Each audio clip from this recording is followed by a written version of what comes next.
You're 19 years old, and the uniform fits better than anything you've ever owned. That's the first thing they take from you, the feeling that it means something. It's the spring of 1940. Germany has already taken Poland. France is next. The recruiters aren't asking anymore.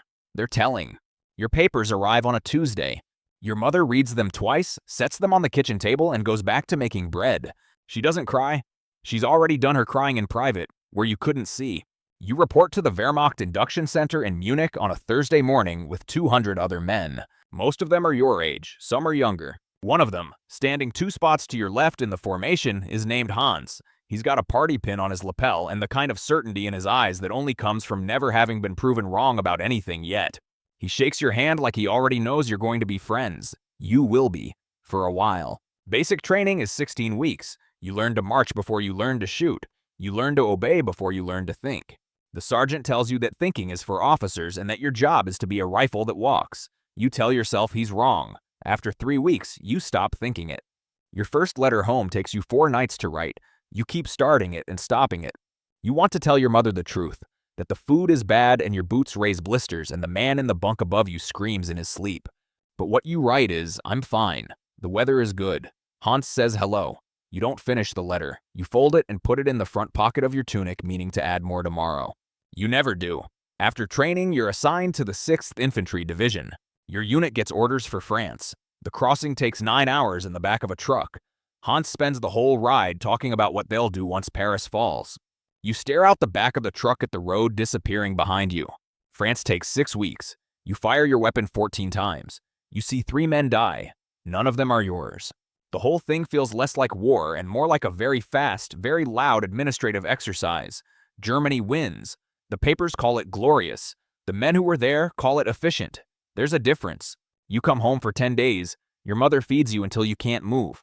She asks if you're okay. You tell her it wasn't bad, that it was almost easy. That's your first lie. It starts small. It always does.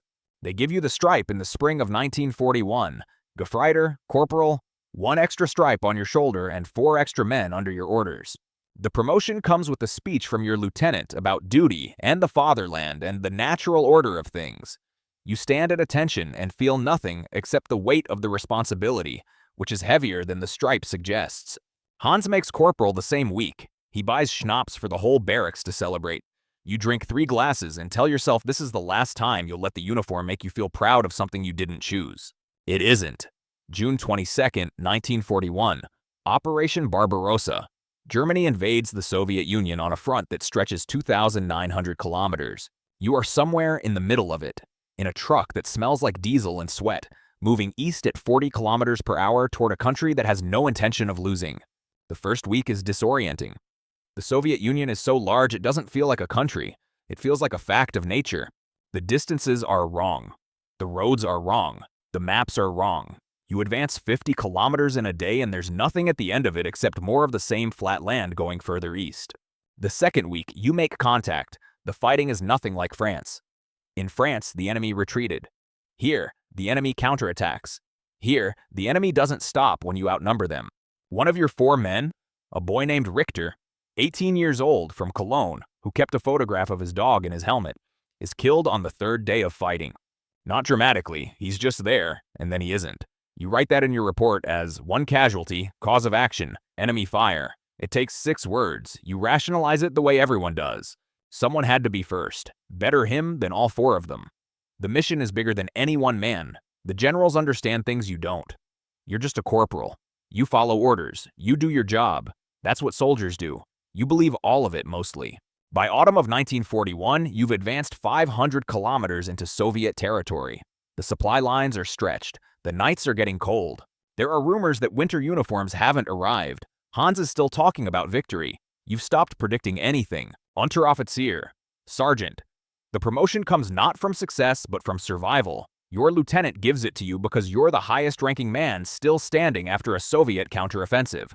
That was November 1941. You are now responsible for 11 men. Unteroffizier. Sergeant. The promotion comes not from success, but from survival. Your lieutenant gives it to you because you're the highest-ranking man still standing after a Soviet counteroffensive. That was November 1941. You are now responsible for 11 men. The winter of 1941 kills more Germans than the Soviets do. The cold arrives in October, and by December, it's -30 at night. Your unit doesn't have winter uniforms because the logistics chain assumed the war would be over. It was supposed to be a summer campaign. Everyone said so. The generals planned for 4 months. You're at month 7 with no end in sight, and boots that weren't designed to keep your feet from turning black. 5 of your 11 men develop frostbite.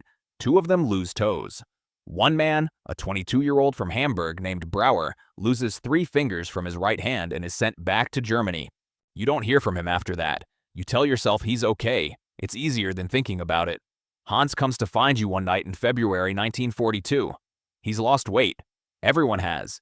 He sits across from you in a ruined farmhouse that smells like old smoke and shares his last cigarette. He tells you he still believes. That this is hard, but that hard things are worth it. That Germany is building something that will last 1,000 years and that suffering is the price of greatness. You don't argue with him. Not because you agree. Because you've learned that men who need to believe something that badly will believe it regardless, and taking it from them doesn't give them anything better. Because you've learned that men who need to believe something that badly will believe it regardless, and taking it from them doesn't give them anything better. It just leaves them with nothing. You tell yourself you'll argue with him after the war. Stalingrad begins in August 1942. Your unit is assigned to the northern edge of the encirclement. By November, the Soviets have surrounded 300,000 German soldiers in a pocket that's getting smaller every week. The temperature drops to -40. You've stopped counting the days. Counting doesn't help. Your unit starts at 11. By January 1943, there are 4 of you. The other 7 are dead or missing, or evacuated by air. The lucky ones? The ones with wounds bad enough to warrant a flight out of hell. You watch the supply planes come and go, and each time one takes off, there's a grief that doesn't have a name. Not for the men who left. For the ones who didn't qualify. The promotion to lieutenant comes in the spring of 1943 after Stalingrad. After 91,000 German soldiers walk into Soviet captivity. After Germany loses the first battle it was never supposed to lose. You're promoted because there's almost nobody left to promote. You command a platoon of 34 men. You're 22 years old. You've been at war for 3 years and you've learned one thing that they don't teach in training. The war doesn't care how good you are at it. It doesn't reward skill or bravery or sacrifice. It just keeps going. And the men who survive long enough to be promoted are usually just the ones who got lucky in the right places. It doesn't reward skill or bravery or sacrifice. It just keeps going. And the men who survive long enough to be promoted are usually just the ones who got lucky in the right places. You tell your men none of this. You tell them the things lieutenants are supposed to say. Hans is your sergeant now. He's still a true believer. Quieter about it than he used to be. Stalingrad took something out of the loudest voices, but it's still there underneath, the certainty. In a different war, in a different uniform, he would have been someone you admired without reservation. Instead, he's someone you admire and grieve at the same time. The summer of 1943 is the Battle of Kursk, the largest tank battle in history. Germany commits 800,000 men and loses. The Eastern Front begins its long, slow reversal. From this point forward, everything is retreat. You retreat well. That's what you become known for, the ability to pull men back in good order, to minimize losses, to trade ground for lives in a ratio that keeps your unit functional. It's not heroic, it's just competent. But competence in a losing war is its own kind of distinguished service. Somewhere in Ukraine, in the autumn of 1943, you reach into your tunic pocket for a map.